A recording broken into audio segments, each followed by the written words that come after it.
প্রথম শর্ত কি?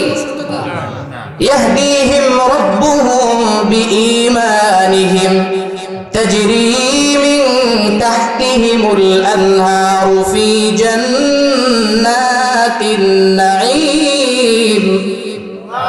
আল্লাহ পাক রব্বুল আলামিন এখানেও বলছেন, যদি তুমি ঈমান আনো, যারা ঈমান আনবে, যারা আমলে সালেহ করবে, তাদের জন্য আমি আল্লাহর পক্ষ থেকে, তাদের রবের পক্ষ থেকে পুরস্কার হলো হেদায়াত। তাহলে হেদায়াত আগে না ঈমান আগে? যদি ঈমানের দাবি পূর্ণ করতে পারি, তাহলে এটা আল্লাহর ওয়াদা, আল্লাহর অঙ্গীকার। আল্লাহ ঘোষণা দিচ্ছেন, ঈমান যদি, ঈমানের দাবি যদি তুমি পূরণ করতে পারো, তুমি যদি আমলে সালেহ করো, তাহলে আমি আল্লাহ তোমাদের রব তোমাদেরকে পথ দেখাবে। আল্লাহ যদি পথ দেখায়, ভয় আসেনি? তাহলে কেউ যদি বলে যে আমার তো ঈমান মজবুত আছে কিন্তু হেদায়েত হচ্ছে না, তাহলে ভুল কথা। কি কথা? ভুল কথা। বোঝা যাবে ঈমান দুর্বল আছে।